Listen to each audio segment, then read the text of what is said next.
African, you're welcome to another educative and exciting episode of AgroLink.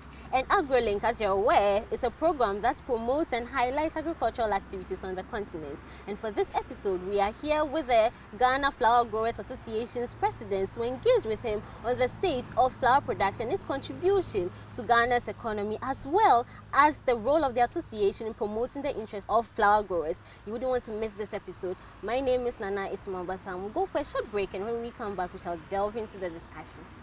When you think of a university, you think of a place where you will go to cut out your future.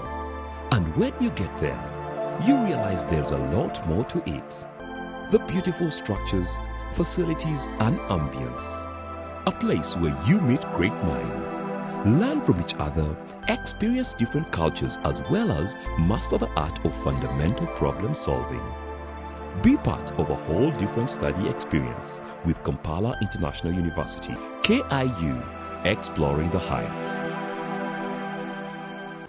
You're welcome back from the break. If you just joined in, you can follow this discussion on our social media handles at Association of African Universities on Facebook and YouTube, as well as on our dedicated website at tv.aau.org. As I said before the break, we are going to engage with the president of Ghana Flower Growers Association, the person of Ebenezer Abuaku. Thank you very much for joining us. Yeah, thank you for having me. Flower production in Ghana has evolved. With time, it's very common to see flower growers all along our roads. What would you say is the state of flower production in Ghana? The state of the flower industry in Ghana is gradually getting momentum, and gradually you can see from every corner of the road, along the road, and even some homes and some farms also getting into flower production. We have a very good environment for such kind of business. And with the middle income group now becoming a bit larger, and as well as the booming industry in terms of the housing industry, there's a lot of demand for flower production. Yeah. So this industry is booming in Ghana currently. Do you think it's because of lifestyle changes or government interventions that's making it popular or attracting people into this field? Yeah, I think the industry is becoming popular with a lot of the middle income earners, and besides the land and then the availability of labor and then research work going on, we can see that the lifestyle of the populace is also bringing about this increase in the patronage of these flowers. Cut flowers for weddings, for other programs, and even for funerals is becoming a popular thing now. So the consumption of cut flowers is now increasing. So I would say geographically, Ghana is advantaged to be amongst the countries that export most of the flowers to the other continents, such as Kenya, Ethiopia, and Tanzania. How is Ghana learning from these countries or using this geographic advantage? Yes, like you rightly said, Ghana is well positioned when it comes to its climatic condition. Yes. In Ghana, we have 6 agroecological zones. And all these things are able to bring in a lot of different types of plants and flowers. So we think that it's important for us to harness the biodiversity that we have to promote them so that it will be very useful for the market. And again, when you're talking about geographical location, we are also looking at the proximity to Europe. You know, in 6 hours, one is in Schiphol in Netherlands, where is the seat of more or less flowers. So I think Ghana is well positioned to really take advantage of this. And the countries we talked about, with Kenya, Ethiopia, and Tanzania, they have a different location in terms of altitude. So it favors them from certain kind of flowers, like roses. That wouldn't be able to do very well in Ghana. However, we can take advantage of other cut flowers like chrysanthemums, we can have lilies, we can have gladioli, and many other things which can even grow very well under a hot environment. Yeah. So talking about the geographic advantage, what are some of the best flowers to grow in Ghana? Currently, you know, Jebera could be one of them that can be grown. Of course, with the climate change, we need to get shade net or more or less this greenhouses thing that would moderate the temperature. But it's a warm season crop which can do very well under our environment. A couple of years ago, we brought in an expert from the Netherlands to help us understand the potential we have. And it came up that Jaberas are very good. They can do very well here. Yeah. Chrysanthemums can also do very well. They are all cut flowers for the cut flower industry. Besides these cut flowers, we have foliage plants. Those which are used for bouquet and other things, that could also really grow well here, especially the philodendrons and then other leafy monstera and other things could also be grown well in Ghana. So when it comes to agriculture on the continent, we know one of the main factors that hinders all year round production is the weather conditions. Does the weather condition affect productions of flowers, or because you use your own irrigation systems, you can produce all year round? Naturally, the weather would really have effect. And in the tropics, we also have another challenge with the pests and diseases. So the trend is now towards using the shade nets or greenhouses. That will cut down even the pesticides you use to control these pests. So I think the seasons won't do so much if you're able to put in these mitigation measures. But then these greenhouses and pesticides are not financially friendly to the ordinary farmer in Ghana. So which other means are they going to, or can they use to address some of these challenges? That is why we're looking at these challenges. We're talking to research institutions that will help breed varieties that are drought resistant, that are also disease resistant, that can also do well with very minimal input. So I think coupled with the greenhouses thing, which is the best way to go now, because you cannot even predict the rainfall patterns because of climate change. So it makes sense to really go into this greenhouse farming, which is more lucrative than the open farming system that we have been practicing. Yeah. So using myself as an example, someone who just completed school, I want to be an entrepreneur. I don't have any idea about flower production. I want to go into flower production. What are some of the basic knowledge I have to get before what should I expect going into flower production? What you expect into going into flower production basically has to be with your passion for the industry, because it's very challenging. Like agriculture, there's a saying that there's uncertainty and risk in farming. So you cannot predict, but if you have the passion, that will keep you going. That's number one. The second thing is that knowledge. Now knowledge abounds. We are not reinventing the wheel. So knowledge is available for you to use. And the association has a scheme of really getting interns, for internship, people who want to come and study. And that is why, in collaboration with the Atomic Energy Commission, we're setting up what we call GAEC International Flower Center. The idea is to be able to create an enabling environment for startups like those people who want to go into it, to come and understudy seasoned ones, have lessons and things that would really take them through. So we're talking about what it takes for one to get into the industry. One, the passion is key. Two, the knowledge base is another thing. And thirdly, the capital. Of course, this one is a bit intensive, capital intensive. So one needs to have the capital to start with. And is there a big market for Ghana's flowers? Usually before you can export outside, there are some measures that you have to follow, some procedures. You have to meet some targets. Is Ghana going through these processes already, or Ghana doesn't really export much of our flowers? For the moment, export of flowers to the European market is a bit challenging, because you need to really meet high standards. However, we have a lot of, even the regional market. People from Togo, Ivory Coast, Nigeria and things patronize most of the plants that we grow here. Yes. So I think even developing the industry to even meet up the African market is even a huge thing to look at.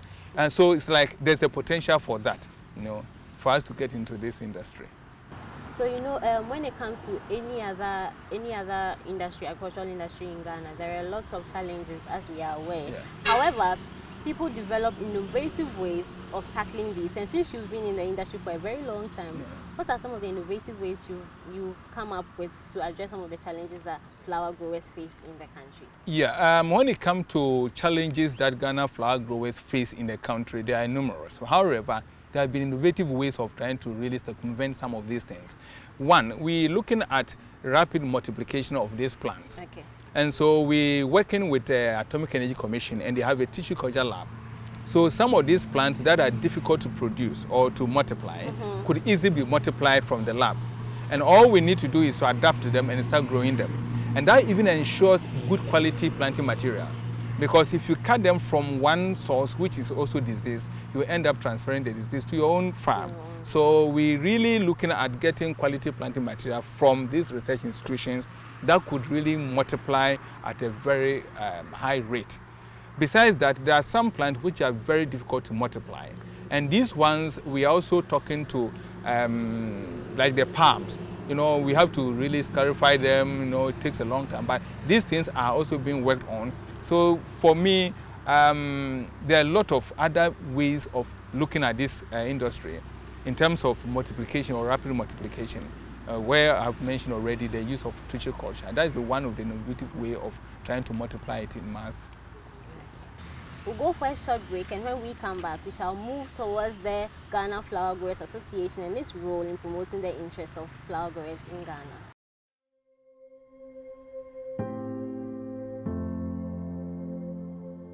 كمال محمد عبيد مدير جامعة أفريقيا العالمية، أعمل في هذه الجامعة منذ العام 1982. جامعة أفريقيا العالمية كغيرها من الجامعات تؤدي وظائفها الرئيسية التعليم والبحث العلمي وخدمة المجتمع. الجامعة الآن دخلت في مشروع جديد بإدخال فكرة الجامعة المنتجة وتقوم بتدريب الطلاب وتقوم كذلك بخدمة المجتمع. الجامعة الآن بالإضافة إلى كلياتها في مقرها الرئيسي تنتسب لها أكثر من 17 كلية نظامية في عدد من الدول الأفريقية وخارج أفريقيا. يشكل المركز الإسلامي الأفريقي واحد من المؤسسات الرئيسية في الجامعة، وهو الذي يهتم بتقديم الخدمة للمجتمع عن طريق تنظيم القوافل والمخيمات التربوية للطلاب. لدينا قناتين الآن، قناة العالمية العامة وقناة العالمية التعليمية بالإضافة إلى راديو أفريقيا، ويديرها الأساتذة والطلاب. أن تحصل جامعة أفريقيا العالمية على جائزة الملك فيصل في مجال خدمة الإسلام هذا مؤشر لأن الجامعة تعمل في الاتجاه الصحيح، التعليم المتميز لتحقيق أهداف الدعوة. If you just joined, you can follow this discussion on our social media handles as Association of African Universities on Facebook and YouTube, as well as on our dedicated website at cv.aau.org. We've been talking with the president of the Ghana Flower Growers Association on the role of flower growers in promoting the interests of Ghana. And now we are going to move towards the role of the association in promoting the interests of farmers. You're welcome back from the break. Thank you. So to begin this discussion, what's the mandate of the Flower Growers Association? The association is a non-governmental organization registered with the Registrar General Department. And as a trade association, we are in to really develop the technical competencies of our members, because we need that knowledge base to be able to do well in the industry. Besides that, we also think that their welfare is key. So we also look at the welfare of the members of the association. We also think that the industry needs to lobby and also to advocate for our whatever we do. So we also do advocacy stuff to really promote the industry. And besides that, we also do a lot of things for the society that we're living in. So we have a program we call Keep Ghana Green and Beautiful. So the idea is to adopt communities and then certain sections within the community and beautify the place so that we can have a beautiful country. So this is your way of giving back? Yeah, giving back to society. This is a very good initiative. So who can join this association? Association actually has to do with people who have the passion for it. So we have people who are flower enthusiasts. We have people who have taken it as their own job or their means of livelihood. So they are real growers and that's all they do. We also have researchers that also do, because we are looking at the value chain. So not only those who really directly grow it, but those who even the end users. So we have people who use the plant for landscaping. We have a lot of gardeners. We have other people who also sell things, agrochemical things, to really enhance what we do. So, but the core group is for people who have taken it as their own job or their own means of livelihood. However, we allow people who have the passion to join, the enthusiasts to join, and lovers to join. Okay, so considering how open the membership is, how many members do you have? Currently, we have over 100 people, join us from different parts of the country. In Accra mostly, because some of this industry thrives very well in the urban areas. We have some in Kumasi and some in Tamale. And they also engage in these activities that we are all doing. But then we operate from community level so that one doesn't have to travel very far to join meetings. Because what we have seen over the years is that people will hardly leave their jobs to attend long meetings. So we have them at chapter level and community level, where people, those within a particular area, put themselves together, and that forms a chapter for the association. So it's a common notion in Ghana where most associations don't project the interest of farmers. They are deadbeats. They just have members who sometimes pay dues or don't pay dues. They don't meet often. It's just an association by name. What are some of the impacts of your association? Well, the association has really done well to really give hope to the urban youth who are not employed, because we train people. We give internship training to graduates that, graduates that come out of school and they want to do something for themselves. And then also for those who want to do industrial attachment, also to learn further on whatever they are doing. Apart from that, we also have training for them from time to time, and it's targeted training. Recently, we had funds from Skill Development Fund to train the association members. And they learned a lot. And a follow-up shows that there's a lot of things that has helped in improving upon what they are doing. So as an association, we are doing very well to train our members. And it's not a dormant type. It's very vibrant.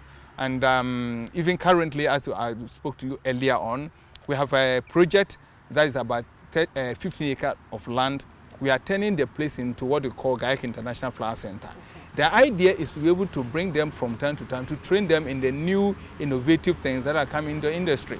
So the association has a very much hope for individuals that really want to be part of the association. Yes. When can we expect the center that you're talking about? It started somewhere 2014, and at the close of the year we should be able to have it opened. And the idea is to organize what we call flower show from time to time. But because there's already a flower show that goes on every year in Ghana. Oh yes, it's just for a short period. Okay. We are looking at beyond that. Exactly. Because after people have seen and interest have been aroused in whatever areas or the things they have seen, they still want to follow up. Okay. Yeah, so we think that we're going to have a permanent place where you can still come to buy things. Our growers can bring their wares to sell, and then there can be shows, and then there can be flower festivals. It's a place that one will enjoy and have a feel. For the growers. No.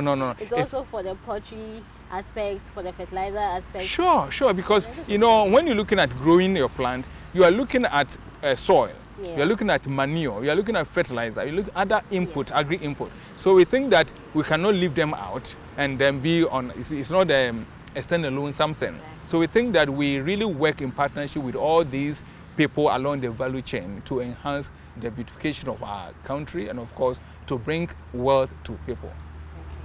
The association is doing a lot to promote the interests of flower growers. However, how do you sustain yourself and how often are the sustainability policies acted on? The first thing that we are looking at in terms of sustainability is to help them stand on their feet. In all these things, when there's even a foreign intervention, when they have gone out of your project, you will not be able to sustain yourself. You don't have any, you haven't built your capacity. So building the capacity of the growers by itself would put money in their pockets.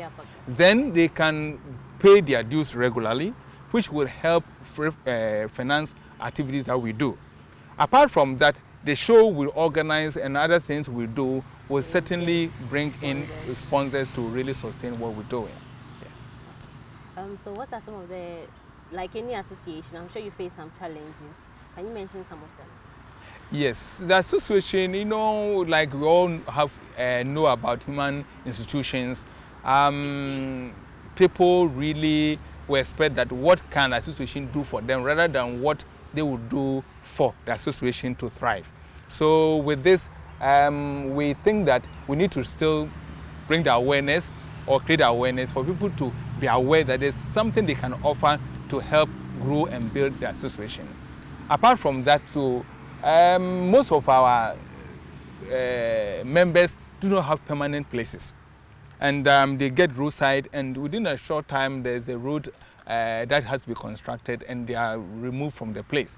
And because we don't have a permanent or security of tenure, then they cannot put up any structure to sustain what they are doing.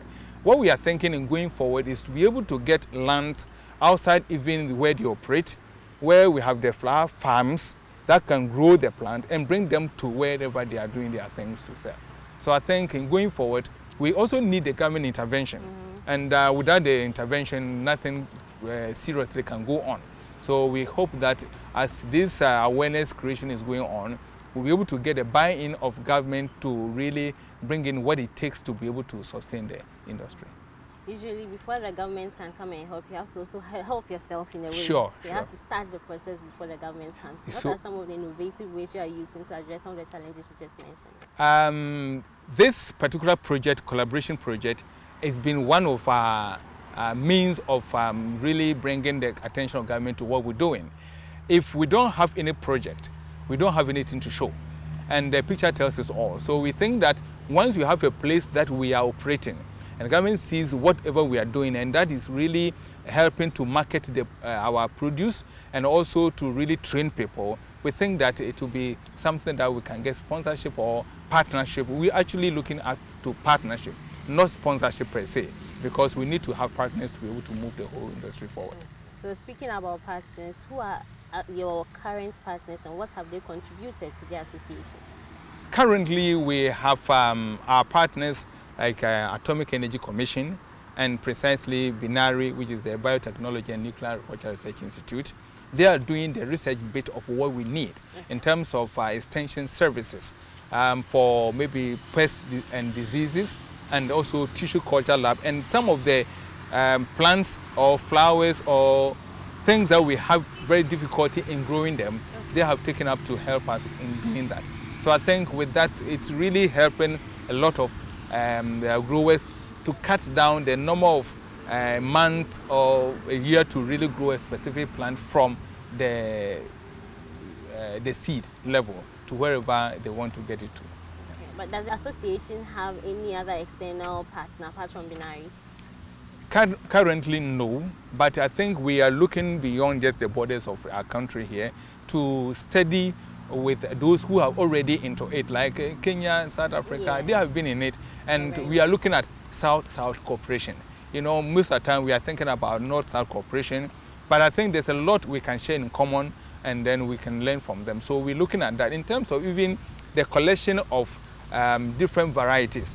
We can look at this assortment, and we can exchange plant materials across our borders, which of course go through the normal processes of screening and things.